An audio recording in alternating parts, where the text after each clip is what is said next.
Cycling the Carretera Austral. Episode 37, Pumalín Douglas Tompkins National Park. Today is an absolutely unforgettable day.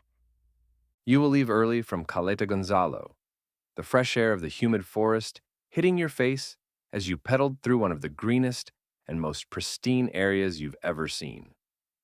We are not exaggerating when I say that Pumalín Douglas Tompkins National Park is one of the most impressive places on the entire Carretera Austral. The first thing that strikes you is the vegetation.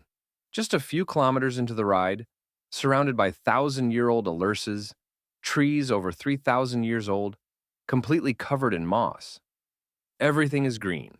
Giant ferns, hanging lichens, waterfalls cascading from cliffs. You will feel like cycling through a movie scene. Stop at the visitor center in Caleta Gonzalo, a beautiful structure made of native wood, where they will tell you the story of the park. What struck me most is that all of this exists thanks to an American, Douglas Tompkins, who bought this land to protect it from deforestation and later donated it to the Chilean state. That's how this national park, spanning over 400,000 hectares, was created. It's a touching story. One of the park rangers told me last time I went there. Mr. Douglas wanted this place to remain untouched forever, and you can feel that everywhere. 3,000-year-old trees still standing in pristine wilderness. It sounds like something from a fantasy novel. But there's a place in Chile where ancient giants have witnessed the rise and fall of civilizations. And today we're exploring how one person's vision saved them for generations to come. That's fascinating you brought up Pumalín National Park. I've been reading about these incredible alerce trees and how they're part of one of the most ambitious conservation projects in South America. You know what really blows my mind? We're talking about 400,000 hectares of protected land. That's roughly 1.5 times the size of Luxembourg. All because one American businessman decided these trees were worth saving. And from what I understand, Douglas Tompkins didn't just buy the land.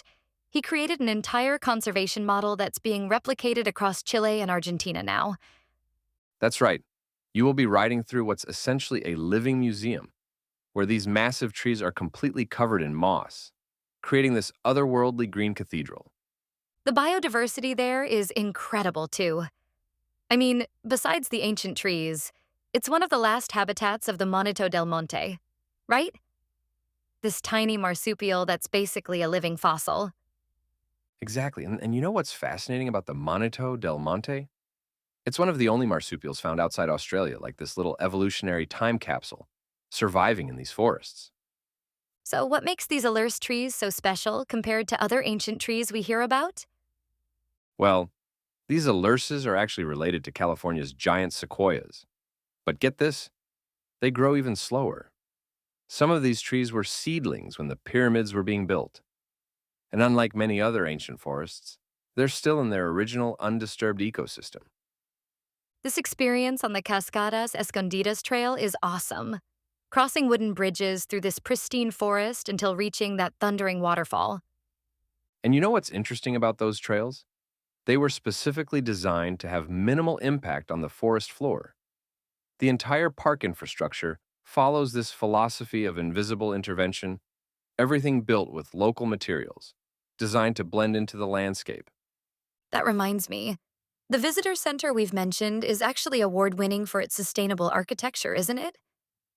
Yeah, it's become this model for how to build in protected areas. But what really gets me is how this whole project started. Back in 1991, when Tompkins first bought this land, people thought he was crazy. Now it's considered one of the most successful private conservation initiatives ever. The impact has been huge beyond just protecting the trees, too. I read that the park employs over 250 local people and has helped develop sustainable tourism in a region that really needed economic opportunities. You know what's really powerful about this story? It shows how one person's vision can create this ripple effect. Since Pumalín was established, Chile has protected an additional 11 million acres of land in various conservation projects. The experience of being there really changes how people think about conservation, doesn't it? Absolutely right, like that Swiss cyclist they met who called it a temple of nature.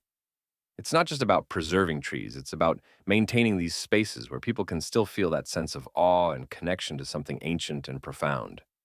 You can end your day in your tent, listening to the rain, surrounded by this pristine wilderness.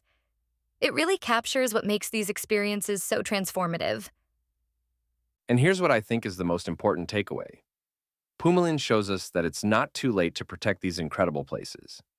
Even in our modern world, there are still ancient forests, still opportunities to preserve something magnificent for future generations. That's such a hopeful message that conservation isn't just about stopping loss, but about creating something lasting and meaningful. Looking ahead, Pumalín might be even more important than we realize. As climate change threatens ecosystems worldwide, having these large intact forests becomes crucial for species survival and carbon sequestration. It's like Tompkins wasn't just preserving the past, he was protecting the future.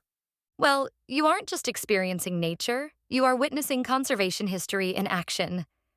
And that's what makes this story so powerful. It reminds us that sometimes the most important journeys aren't just about the miles we travel, but about understanding our role in protecting these irreplaceable natural wonders.